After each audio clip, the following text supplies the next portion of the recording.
तो दोस्तों मैं हूँ श्रुति। आज मैं आपके लिए लेके आई हूँ शी इज़ वन का एपिसोड नंबर 19 इन हिंदी। अगर उससे पहले अगर आपने मेरे चैनल को सब्सक्राइब नहीं किया है तो रिक्वेस्ट है आपसे कि प्लीज़ मेरे चैनल को सब्सक्राइब कीजिए, और अगर आपको वीडियो पसंद आए तो प्लीज़ लाइक कीजिए। आपकी लाइक से मुझे बहुत मोटिवेशन मिलता है आगे वीडियो बनाने के लिए। Thank you very much. अब हम शुरू करते हैं शी इज़ वन का एपिसोड नंबर 19 इन हिंदी। एपिसोड शुरू होता है जहाँ जिनशन योयो को अपने कंधे पर घर लेके आता है। योयो ने बहुत ही ज़्यादा ड्रिंक कर रखे होते हैं और वो आकर योयो से कहता है कि जिनशन, तुम्हें पता है बहुत ज़्यादा शराब पीने से क्या हो सकता है? बहुत ज़्यादा शराब पीने से हमारे बीच में साथ में रिलेशंस बन सकते हैं। योयो कहती है, हाँ मुझे पता है, तुम सही बोल रहे हो। ये बोलकर वो जिनशन के ऊपर आ जाती है और उसे किस करने ही वाली होती है कि उसे वॉमिटिंग आने लगती है और वो बाहर जाकर वॉमिट करके आती है। इधर शेरिंग ने भी बहुत ज़्यादा ड्रिंक कर रखी होती है और व्यंजन उसे घर लेके आता है। शेरिंग उसे कहती है कि व्यंजन, मैं तुमसे गले मिलना चाहती हूँ, मैं तुम्हें किस करना चाहता हूँ। व्यंजन सोचता है कि इसने शराब पी है, मैंने नहीं पी। वो उठकर खड़ा हो जाता है। शेरिंग उसे खींच लेती है। व्यंजन उसे हिलाते हुए कहता है कि अपने होश में आओ। शेरिंग वहीं सोफ़ा पर ही सो जाती है। अगले दिन सुबह योयो अपने रेस्टोरेंट की सफाई करते हैं और शेरिंग वहाँ आती है। शेरिंग उससे पूछे कि कल तुमने क्या किया। योयो बोलते हैं कि कल तो मैं बहुत ही ज़्यादा थक गई थी। शेरिंग खुश होकर पूछती है कि तुमने ऐसा क्या किया जो तुम बहुत थक गई थी। योयो कहती है, कल मैंने कम से कम 20 बार वॉमिट की होगी। तो वो शेरिंग से पूछते हैं कि कल तुमने क्या किया। शेरिंग कहते हैं कि हमने तो सब कुछ किया। तो योयो पूछते हैं, सब कुछ क्या? कहते फुट मसाज, हेड मसाज, सब कुछ। कहती ओहो ठीक है। फिर शरण योयो को उसके रेस्टोरेंट की रेटिंग बताती है जो कि बहुत कम होती है, वो सिर्फ 2.0 ही होती है। तो योयो ये देखकर उदास हो जाती है। लोगों ने कमेंट्स में लिखा होता है कि डिशेस तो अच्छी हैं पर उनके रेट्स बहुत हाई हैं। तो फिर योयो शरण से पूछते हैं, क्या हमारे रेट्स बहुत ज़्यादा हाई हैं? शरण कहते हैं कि हम बहुत ही अच्छा सामान यूज़ करते हैं इसलिए हमारे रेट्स हाई हैं और हमारे इंग्रेडिएंट्स बहुत महंगे हैं। उधर व्यंजन जिनशन को बताता है कि आज योयो बड़ी उदास थी, शेरंग ने मुझे बताया। जिनशन पूछता है कि क्यों। व्यंजन उसे बताता है कि योयो ने अपने रेस्टोरेंट के रिव्यूज़ देखे तो उस रिव्यूज़ काफ़ी अच्छे नहीं थे, वो उसकी रेटिंग सिर्फ 2.0 ही आती है। फिर जिनशन अपने ऑफिस के स्टाफ को योयो के रेस्टोरेंट से खाना मंगवा कर खिलाता है और उन्हें बोलता है कि अगर आपको खाना पसंद आया तो प्लीज़ अच्छे अच्छे कमेंट कीजिए और इस रेस्टोरेंट की रेटिंग बढ़ाइए। फिर उसके एम्प्लॉयज़ उसे दिखाते हैं कि उन्होंने क्या क्या कमेंट्स किए हैं और जिनसे उन्हें बताता है कि हाँ वह ठीक लिख रहे हैं या नहीं। इससे योयो के रेस्टोरेंट की रेटिंग बढ़ जाती है और उसे काफ़ी ज़्यादा ऑर्डर आने लगते हैं। लोग उसके खाने को बहुत पसंद करते हैं। योयो ये देखकर खुश हो जाती है कि उसके रेस्टोरेंट की रेटिंग 5.0 हो चुकी है। बट अगले ही दिन जिनशन के ऑफिस से कोई स्टाफ आता है और वो वहाँ पर लंच कर रहे होते हैं और वो आपस में बात कर रहे होते हैं कि जिनशन उन्हें बार बार ये कमेंट्स लिखने के लिए मजबूर कर रहा है, हम इतने सारे कमेंट्स नहीं लिख सकते हैं। और योयो को ये सुनकर बहुत बुरा लगता है। जिनशन रात को रेस्टोरेंट में पहुंचता है और उससे पूछता है कि आज का बिज़नेस कैसा रहा। योयो उसे कहते हैं कि आज का बिज़नेस बहुत ही अच्छा रहा तुम्हारी मदद से। उसे कहते हैं कि तुम्हें पता चल गया।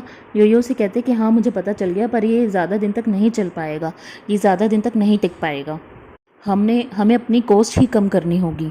उसे कहते हैं कि अगर हम प्राइस कम कर देंगे तो लोगों को लगेगा कि हम अपना खाना अच्छा नहीं बना रहे हैं, पर फिर भी चलो हम अपनी कॉस्ट कम करते हैं। कल मैं तुम्हें एक सब्जी मंडी लेकर चलता हूँ जहाँ पर हमारे इंग्रेडिएंट्स हमें सस्ते पड़ जाएंगे। और योयो ये सुनकर खुश हो जाती है।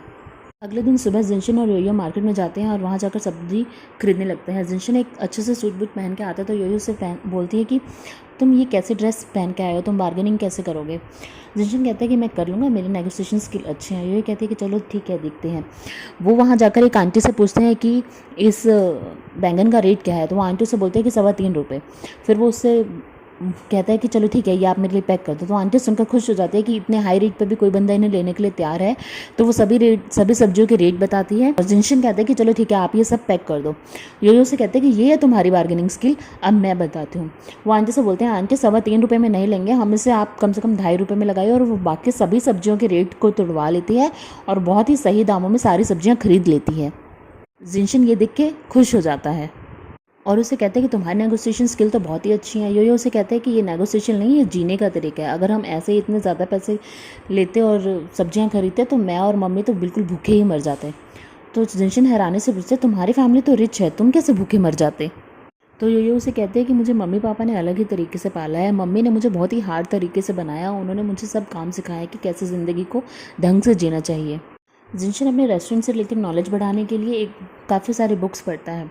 फिर व्यंजन उसे बताता है कि मिस्टर फेंग ऑफिस आए हैं और वो आपसे मिलना चाहते हैं, वो हमारी डेवलपमेंट राइट्स के बारे में कुछ बात करना चाहता है। जिनशन उसे कहता है कि सारी मीटिंग्स कैंसिल करो, तो मैं आज कोई मीटिंग नहीं करूँगा। व्यंजन जिनशन से पूछता है कि क्या आज कोई स्पेशल दिन है जो आप सारी मीटिंग्स कैंसिल करते हैं। जिनशन उसे बताता है कि हाँ, आज योयो का बर्थडे है। तो व्यंजन उसे बोलता है कि क्या मैं आपके लिए गिफ्ट तैयार करूँ योयो के लिए। जिनशन उसे कहते हैं कि नहीं, मैं खुद कर लूँगा, वो मेरी गर्लफ्रेंड है, तुम जाओ यहाँ से। व्यंजन ये कहकर चला जाता है। इधर योयो के रेस्टोरेंट में एक पर्सन आकर उसे गिफ्ट और केक डिलीवर करता है। योयो केक को देखकर बहुत ही खुश हो जाती है। इतने में जिनशन वहाँ आ जाता है और वो उसे मजाक में कहता है कि आज मेरे पास तुम्हारे लिए एक और गिफ्ट है। और वो उसे जैसे ही उसकी तरफ आगे बढ़ता है, योयो पीछे होने लगती है। योयो सोचते है कि क्या आज ये खुद को तो मुझे नहीं दे रहा है अपने आप को गिफ्ट में। जिनशन अपनी जैकेट उतारता है और योयो डर जाती है। जिनशन उसके बहुत ज़्यादा करीब आ जाता है। योयो को लगता है कि वो उसे किस करने ही वाला है, पर जिनशन उसे किस ना करके उसे एक रेड कलर की बुक देता है जिसमें वो उसे बताता है कि योयो, आज से ये रेस्टोरेंट और मैं बस तुम्हारा हूँ, हम दोनों ही तुमसे बिलोंग करते हैं। योयो मुस्कुरा कर आगे बढ़ जाती है और जिनशन ये सोचता है कि योयो ने इतना अच्छा रिस्पॉन्स नहीं दिया, उसने इससे इतना बड़ा गिफ्ट दिया है, उसे उसके नाम पूरा होटल कर दिया है, पूरा रेस्टोरेंट कर दिया है। इधर लैंगिया और यांसिया भी केक काट रहे होते हैं क्योंकि यांसिया और योयो एक ट्विन सिस्टर हैं, दोनों का बर्थडे एक ही दिन आता है। तो लैंगिया और यांसिया भी बर्थडे सेलिब्रेट कर रहे होते हैं। लैंगिया उसे कहता है कि मुझे लगता है कि ये हमारा विंटर में तुम्हारे साथ मनाया हुआ लास्ट बर्थडे ही होगा, हम आगे बर्थडे तुम्हारे फॉरेन में ही मनाएंगे। यांसिया उसे कहती है कि कोई बात नहीं, मैंने कुछ फ़ॉरेन के प्रोजेक्ट्स देखे हैं, हम वहाँ जाएंगे और उन प्रोजेक्ट्स पे काम करेंगे और फिर हम एक अच्छा सा घर लेंगे।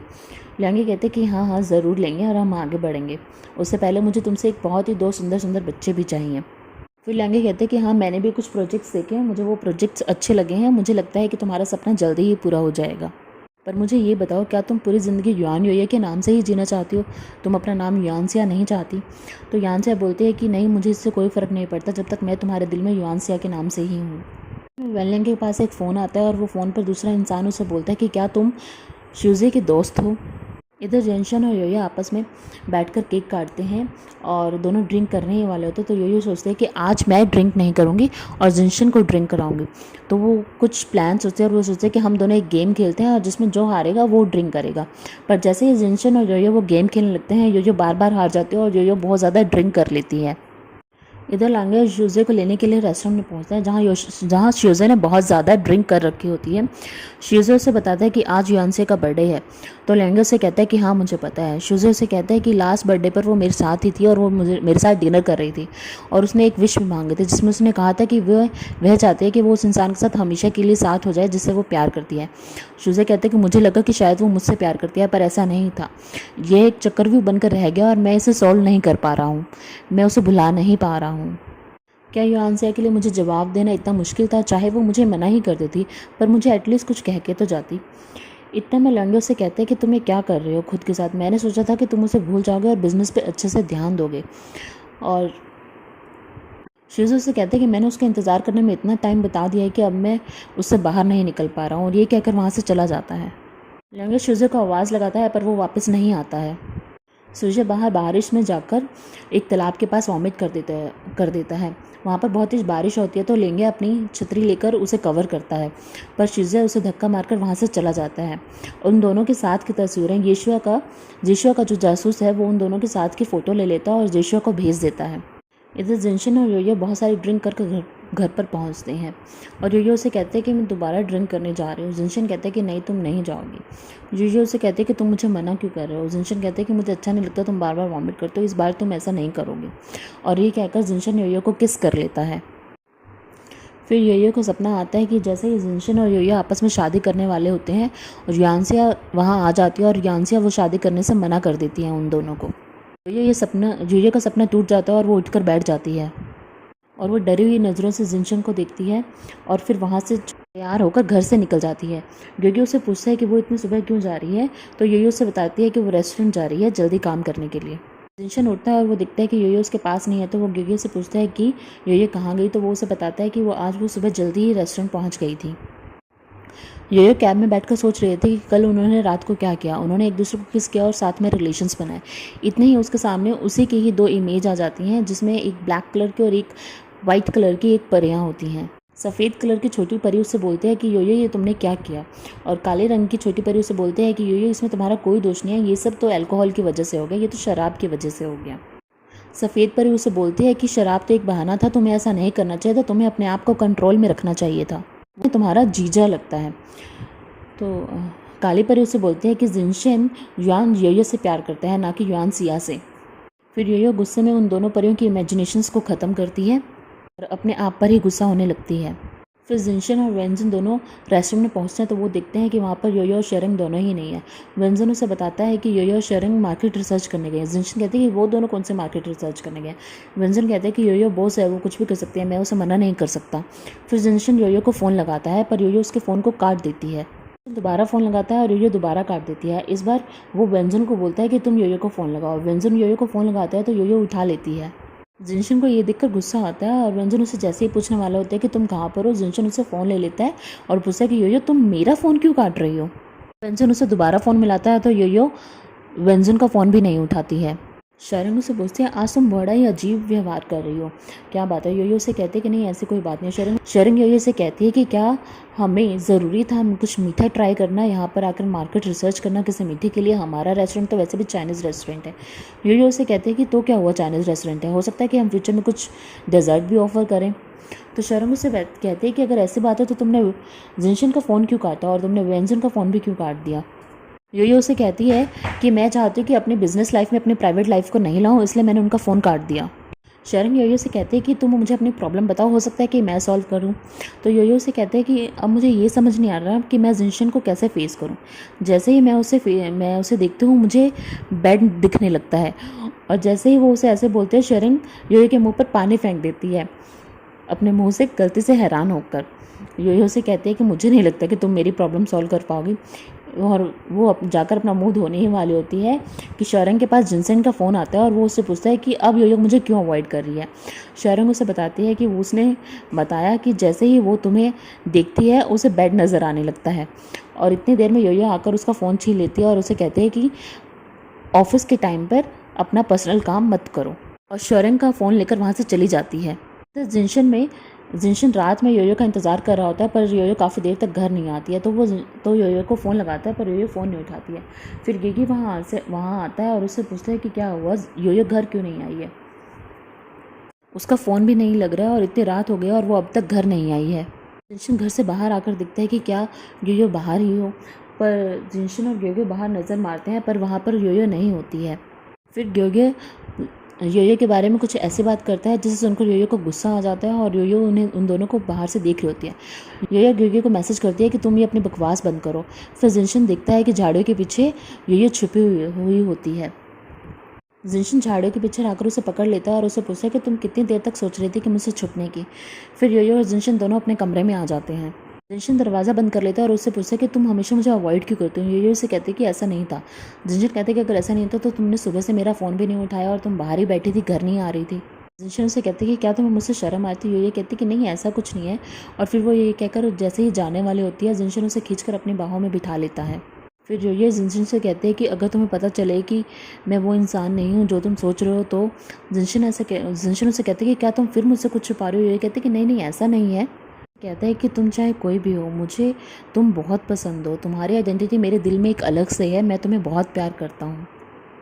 ये कहकर योयो को किस कर लेता है और फिर उन दोनों के बीच में दोबारा रिलेशंस बन जाते हैं। अगले दिन योयो अपने रेस्टोरेंट में काम कर रही होती है तो वह ये सोचते हैं कि उसने पापा से काफ़ी दिन तक बात नहीं करी, उसे उनसे बात करनी चाहिए, पर वो तो शायद अब्रोड गए हैं। वो फिर भी उनका फ़ोन ट्राई करती है पर फ़ोन नहीं मिलता है। शेरिंग सोचती है कि मम्मी से मिले हुए भी बहुत दिन हो गए, मुझे मम्मी से मिलने जाना चाहिए। वो जैसे ही उठती है अपनी माँ से मिलने के लिए उसे वॉमिट आ जाती है।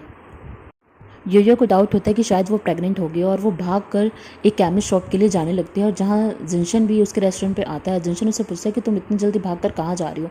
योयो उसे कोई जवाब नहीं देती और ड्रामा यहीं ख़त्म हो जाता है।